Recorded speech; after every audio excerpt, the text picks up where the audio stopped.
Good evening. Turn with me to Genesis 25. I'm just going to read 19 to you. First of all, we'll read it together, of course. 25:19. And these are the generations of Isaac, Abraham's son. Abraham begot Isaac.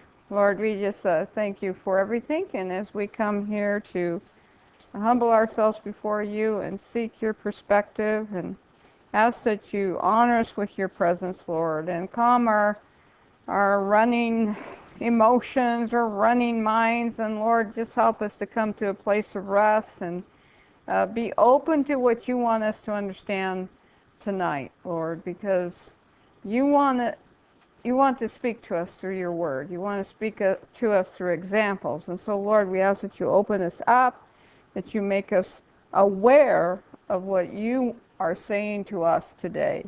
And we just praise you for all your blessings, and I thank you for everyone that's here tonight, and I ask a very special blessing on each of them. And Lord, I just say this in your name, amen. Now, we've been considering the descendants of Abraham, and of course, so we first started out with the sons that he had by Keturah, and their descendants. And then last time we were together, we looked at Ishmael and his 12 sons. And we are considering all these descendants in light of what it means to inherit the promises and to maintain those promises. And the reason that we're looking at it from that direction, anyway I am, is that we have to realize that these other descendants of Abraham had no part in the inheritance. That was to go to one son. And that's a very important point here. The birthright, the inheritance, everything could only come through one son. It could not be divided in any way. And so what we see is for Abraham to preserve the promises God gave, he had to separate those who were not part of the promises from Isaac, who was the promised son. And there's a lot of different implications concerning this for us as Christians, because in so many ways, we live, especially in America, we live in this fantasy about God, that everybody's God's children. Everybody has a right to this. Everybody, if you're associated to some religion, you have a right to the inheritance. If you're associated to this or you're a certain denomination, you certainly have a right to claim it. I want you to know there's only one way to claim that inheritance, and you have to be identified to the right son. Okay? And you have to have that identity, or you will be separated from that inheritance because you have no part in it. And we really need to take that very seriously as Christians. We live in the end days. We are living in precarious times.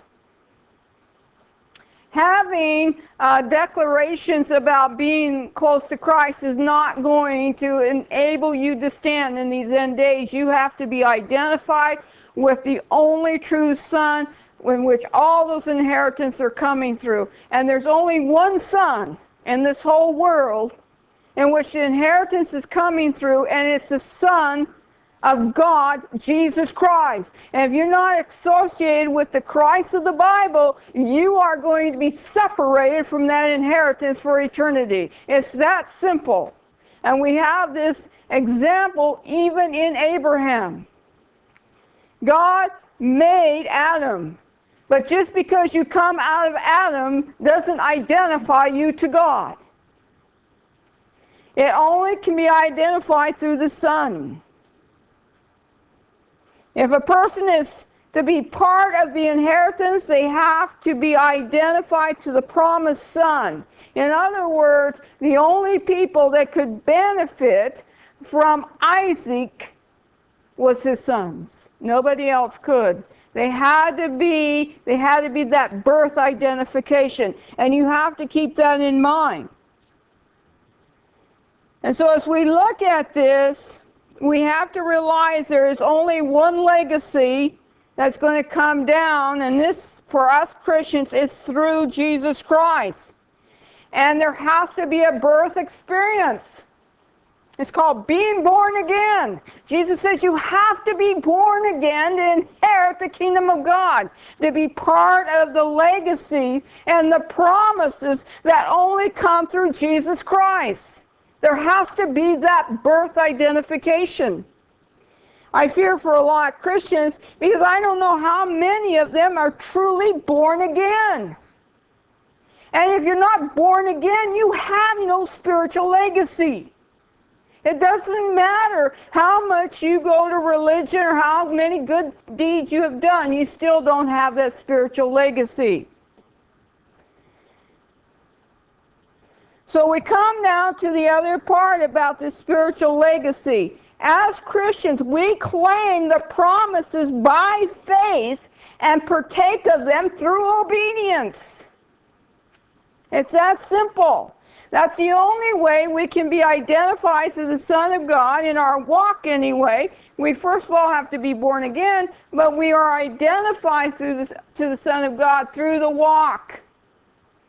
So it's clearly this legacy is not meant to be divided. This legacy can't come through any other source but the promised Son. And Abraham is making that very clear by sending all of his descendants the opposite direction of Isaac.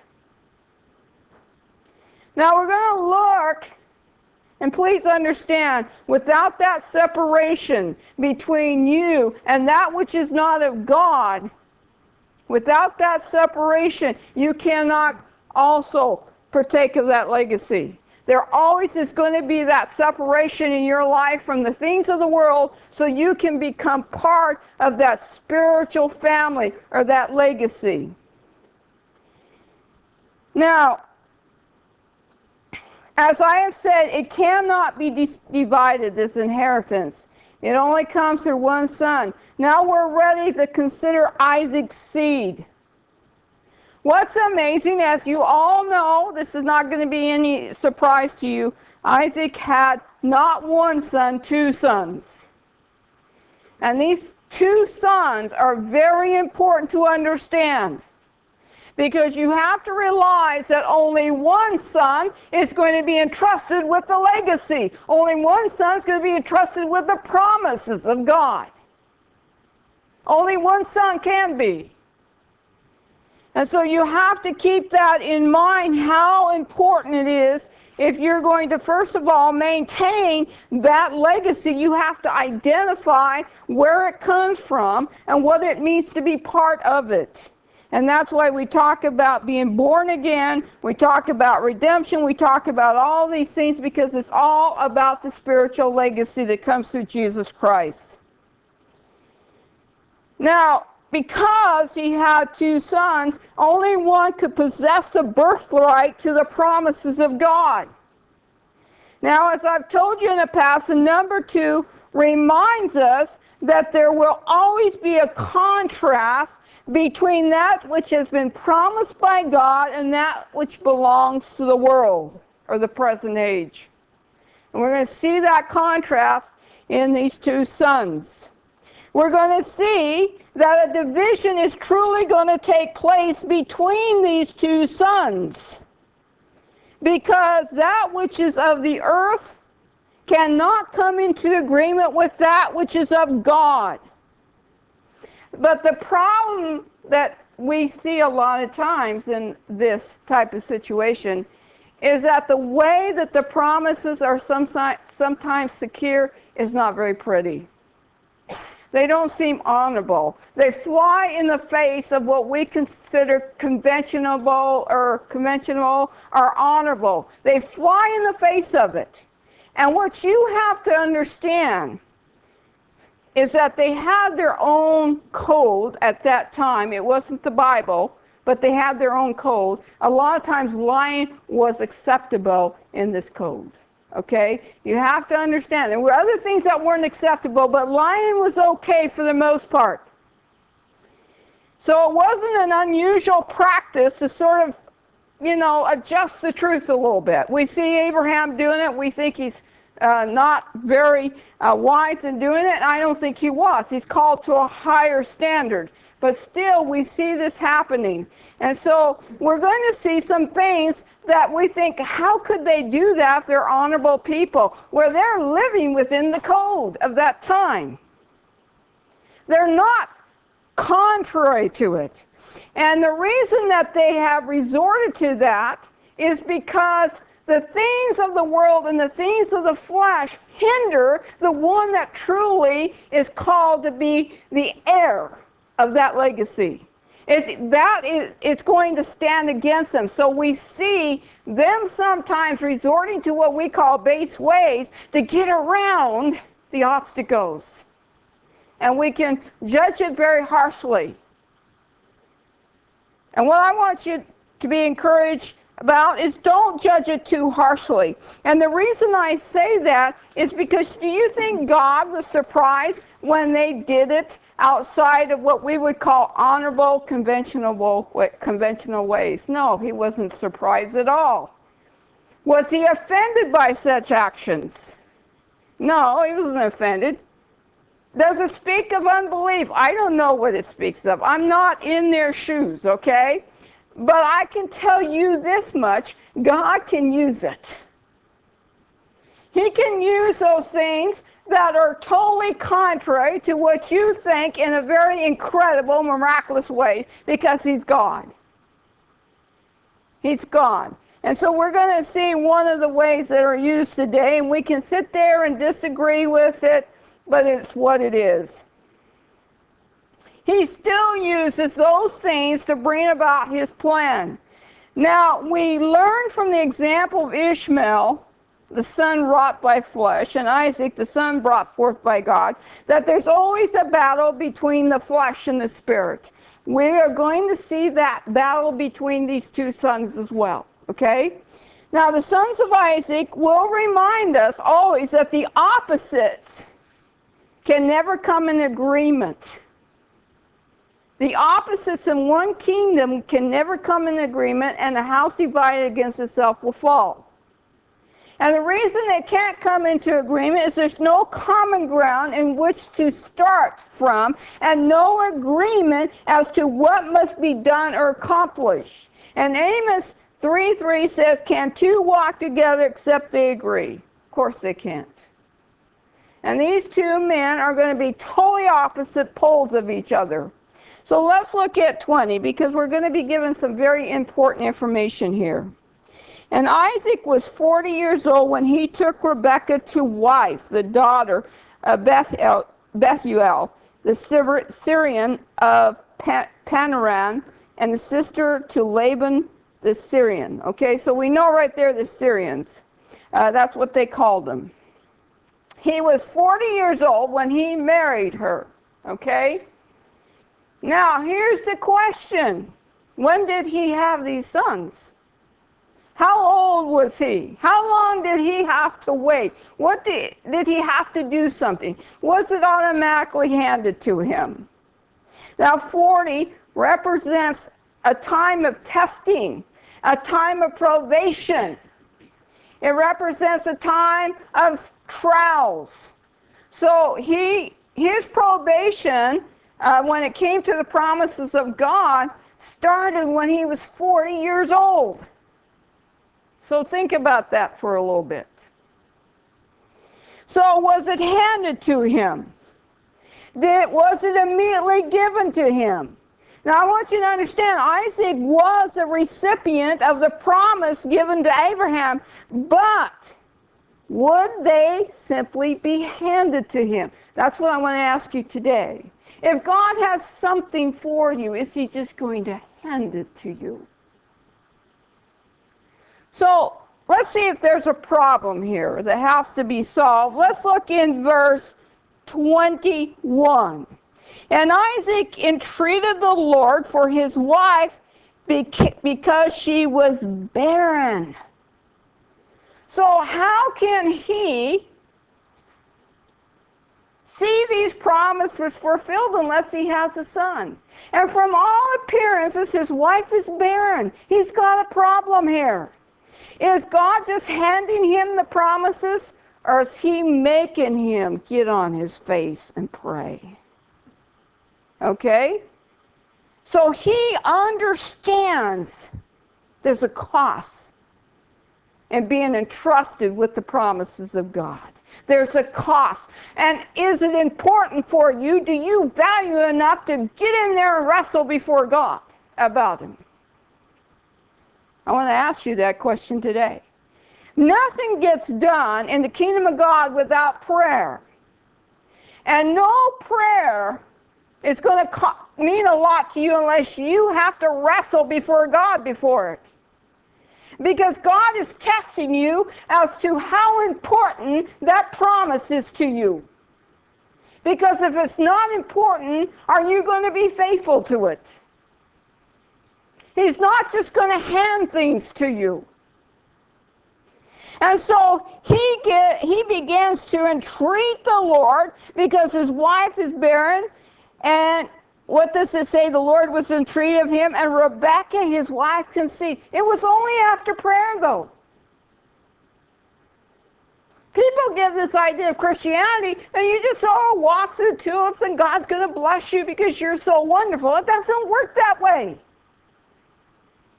We see that time and time again. I don't know why the church presents such an unrealistic picture of the Christian walk, the Christian life, and what it means to really receive from God. This man had to learn to wrestle, contend before the Lord to receive those promises. It's true for you and I. But let's face it, we want everything handed to us. Now, these trials and testings happen to us because if you don't begin to wrestle with God, guess what? You're not prepared to look for the promises. You have to look for the promises to properly receive them. And so that's why there's so many times a wrestling match in the spiritual realm to receive the things that God has promised you. Because once the testings and the trials prepare us to look for them, then we will choose to believe they are ours, truly ours. And we'll begin to claim them because knowing that those promises are ours give us the authority to stand in prayer even more so. And say, God, you said this to me. You gave me this promise. It's not that God needs to be reminded. God is just waiting to see how important it is to you. Because if it's not important to you, you're not going to value it. You're going to think you deserve it. You don't deserve anything. We don't deserve anything. Everything is a matter of grace, okay? So he wrestles. And what I want to challenge you today with people, if God has given you some promise, if he's given it to you, okay, and you haven't received it, my question is, are you believing and wrestling for those promises to be brought forth in prayer? I know there's some things I have to wrestle for. And one of my challenges is, God, is it time to wrestle for this? Is it time? Because to me, timing's everything in God's promises. So I say, God, if it's your timing for me to wrestle, give me the burden. Because you know how lazy I am. You know how complacent I am. You know how I am about doing other things. So give me the burden, and then you will give me the endurance to wrestle for it.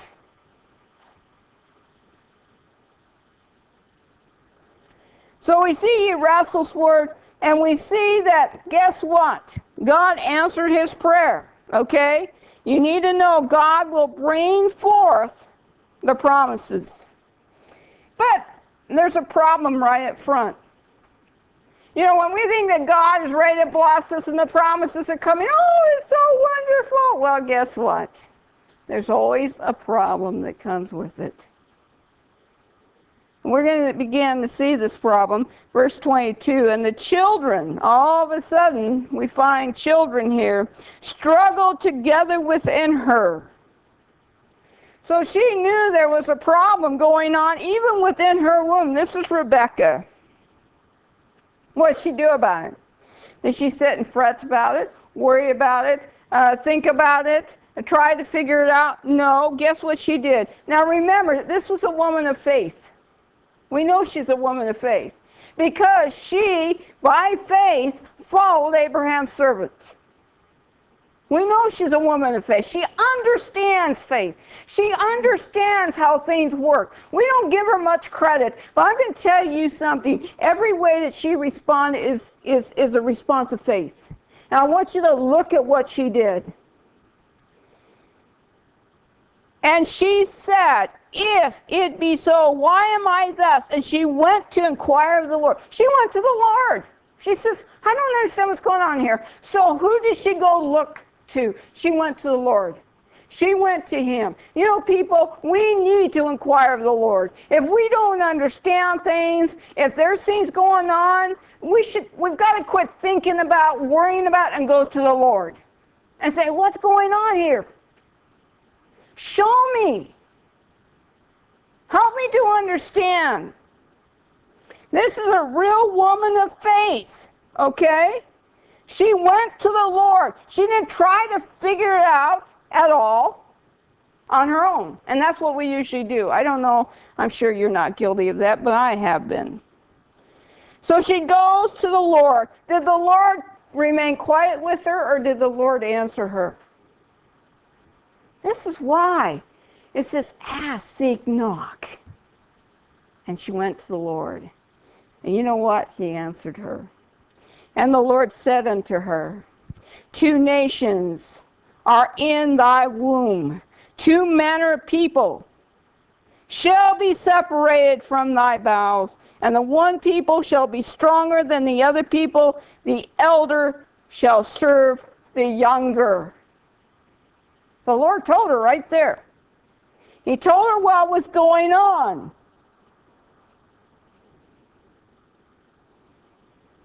Now at this time, we don't know all this time frame, okay, that was going on. We're going to find out here pretty soon, though.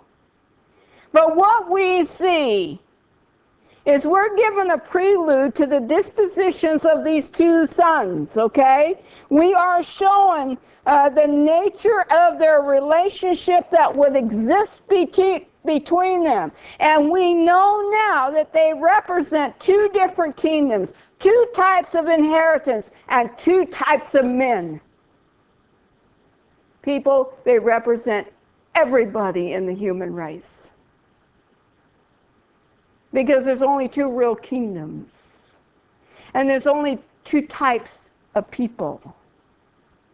And we can try to put them in tons of other categories. But that is the bottom line here of what's going on. There are 2 types of inheritance. And they both represent the different types of inheritance. So we're going to look at this whole situation. But notice what she said. God just sort of flew in the face of what is acceptable and normal. And he says, one is going to be greater than the other. The what? The elder will serve the younger. Wow.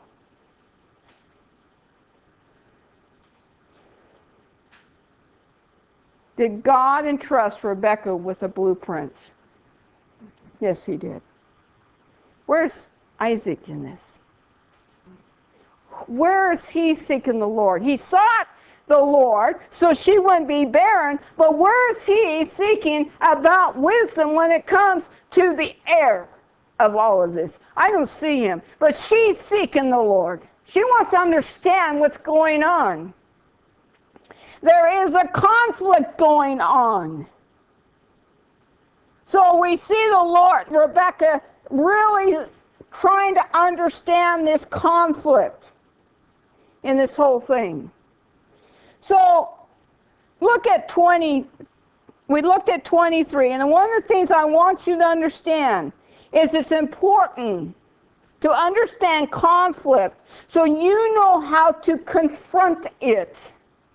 She wanted to understand the conflict in her womb. We make a lot of assumptions about conflict, but there's different enemies against the spiritual man. There's the flesh, there's pride, there's the world, there's Satan, and you have to deal with each enemy differently. The flesh has to be crucified. The pride has to be denied. There has to be a separation from the world, and you have to take authority over Satan. But you can't take authority over Satan until you've done the other three. If the flesh is alive, Satan has rights. If pride is there, he has an avenue. If the world is there, then he's the ruler. You have to take care of those other three things before you can take authority over Satan. And so the Lord clearly shows her there are two nations there, two manner of people, represented by the two sons in her womb. But ultimately, there's going to be a separation there. So let's look at 24 through 26. And when her days to be delivered were fulfilled, behold, there were twins in her womb. And remember, he says two types of people. And the first came out red all over, like a hairy garment, and they called his name Esau. And after that came his brother out, and his hand took hold on Esau's heel, and his name was called Jacob. Now here we're going to find out how old Isaac is. Isaac was 80 years old when she bare them. He was 60 years old. There's 20 years between his marriage and when they have their sons. 20 years. Now I want you to think about that. From the time that Abraham left his home, he was 75. By the time that Isaac was born, he was 100. So it's 25 years different. In that 25 years, Sarah got it in her head to take matters in her own hands. How did that fare for them? But look at this couple. You don't see Rebecca getting ahead of the Lord. You know what? These two did it right. They waited on God to bring forth the promised son. They didn't get ahead of the program. They waited for 20 years. And instead of getting one son, they got two sons.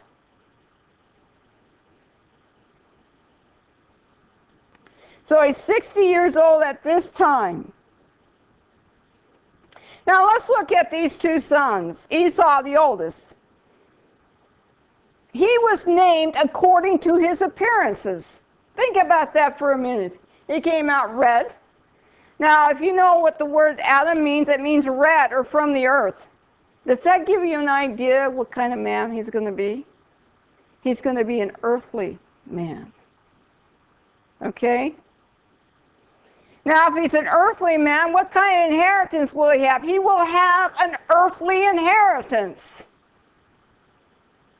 And he will be, his people will be totally different than the people that come out of the promised son.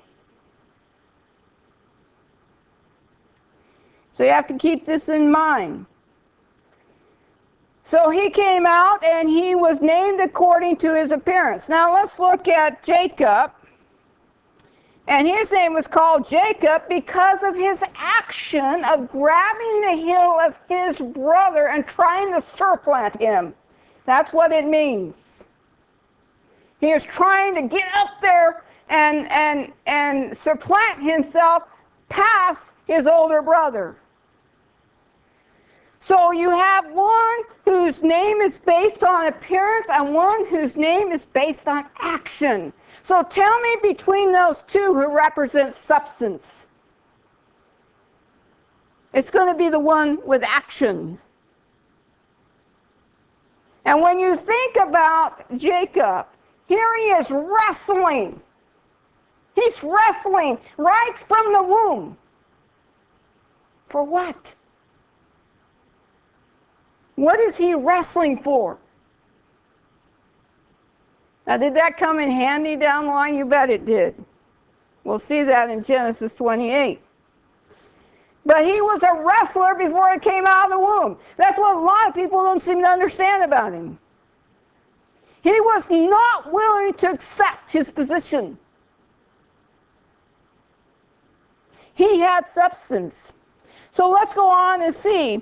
And the boys grew, and Esau was a cunning hunter, a man of the field. And here's an interesting, Jacob was a plain man dwelling in tents. Now, who would the world be attracted to up front? They would be attracted to Esau. He was a cunning hunter. He was a man of the field.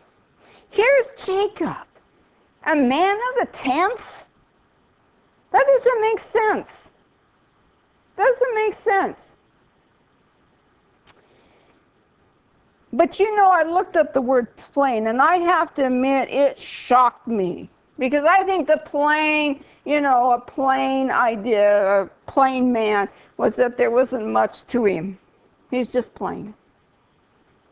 He's quiet. Listen to what this word means. It's going to shock you. It shocked me. It means gentle, dear, perfect, undefiled, upright. That's what plain means. So what kind of man was Jacob? We always know him as a liar, the surplanter. You've heard all of it. And you immediately, because of what you've taught, probably think, what a crumb he was. No, he wasn't. Crumb. He was a gentle soul. He was perfect in his motive. He was undefiled in his attention, and he was upright in his goals. He was not just any man. Now, perhaps the world would not give him much consideration, okay, because he was that plain man in the tents. But I want you to know who did take note of him. It was God. God would take him. He would mold and shape him. Because, guess what?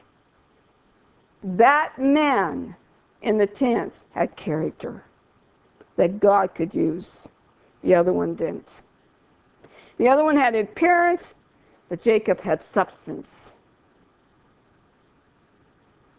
Now we're about to see that the parents had preference. It's very interesting to see which one preferred who and why they preferred them. Okay, let's look at verse 28. And Isaac loved Esau. Notice why. Because he did eat of his venison. And Rebekah loved Jacob. Think about that for a minute, okay? Isaac loved Esau for what he could provide in terms of the flesh. So tell me what kind of man Isaac was, really. He was a fleshly man, if you look at it. Because he was into what satisfied the flesh. But Rebekah loved Jacob. And you know why? Because of the type of person he was. She saw him for who he was. She saw him because the Lord already had shown her before they were born. And she saw beyond this present world standards to the next world because of it. She saw Jacob's spiritual calling and potential. She knew that he was the promised son. He was the son that the promises would come through. She knew that, okay? She understood the spiritual heart of this man, even though he was not mature at this point.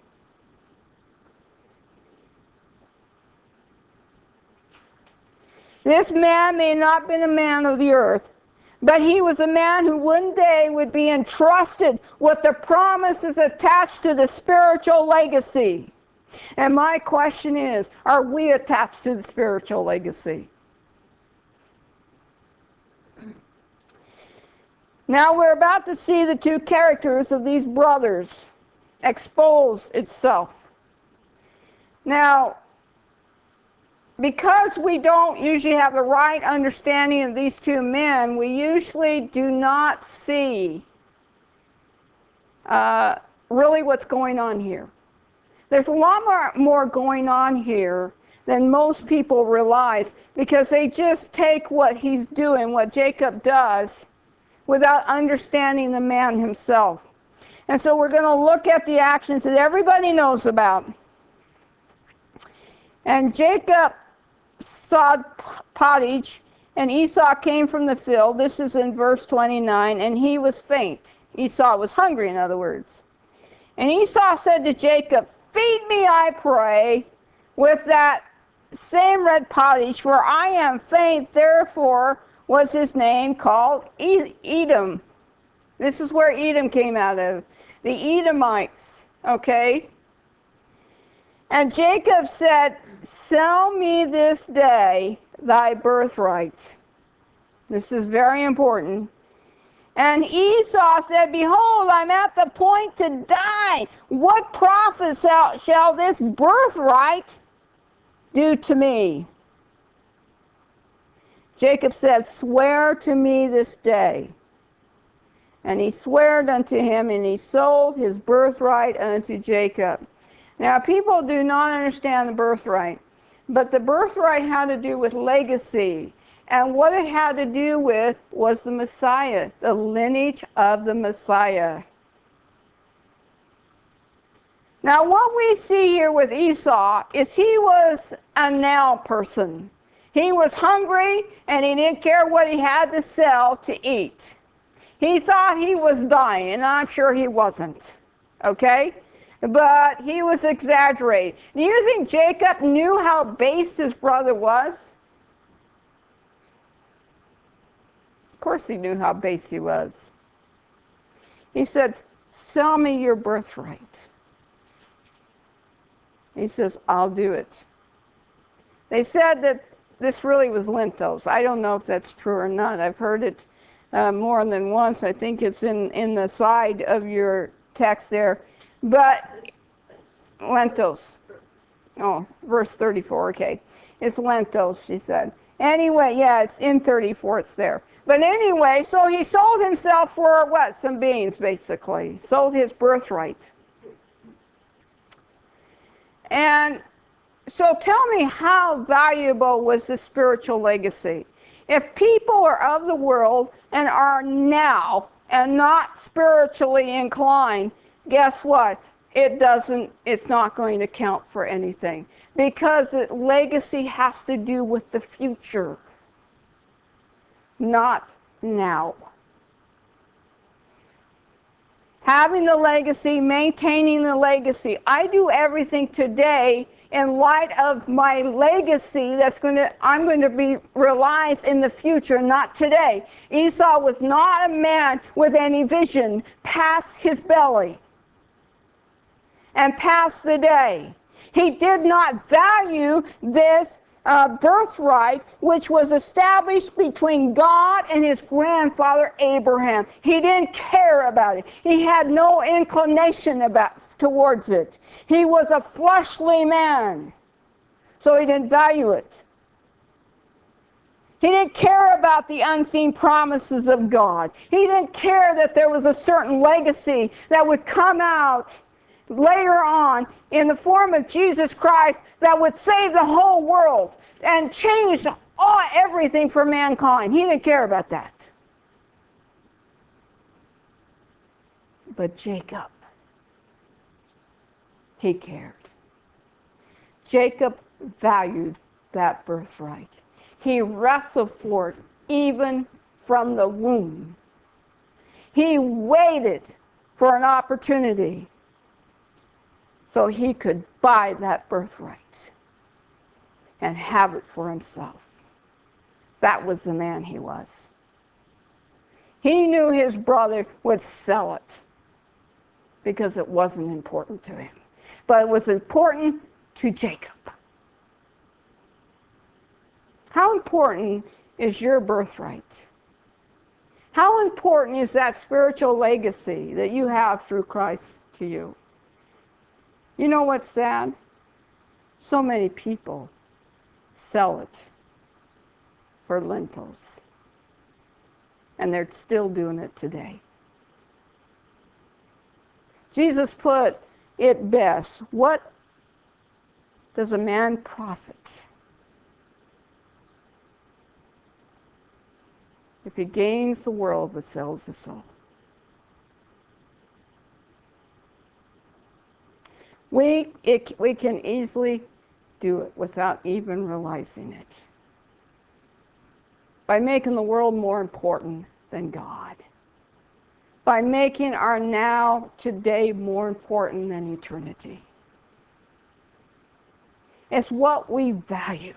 And it takes integrity to value that which is unseen. And believe it for yourself.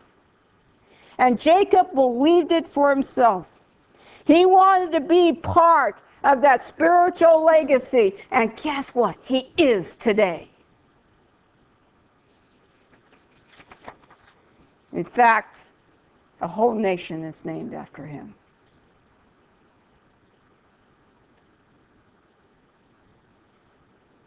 It's clear that Esau had no regard for the spiritual unseen matters of heaven. But Jacob, he valued that birthright. He fought for it at birth even. He was willing to make a bargain for it. And he knew the weakness of his brother. Now we know what Esau's real attitude was towards the birthright.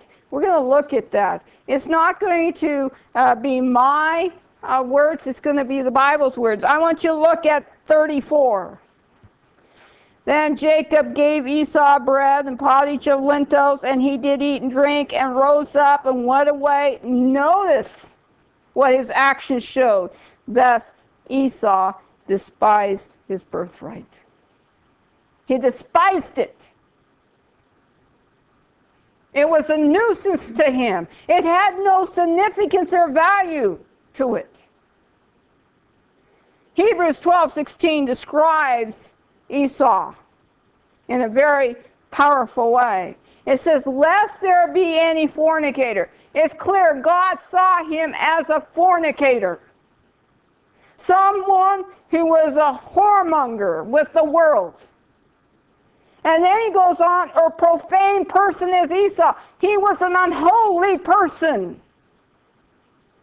Attached to the unholy, who for one morsel of meat sold his birthright.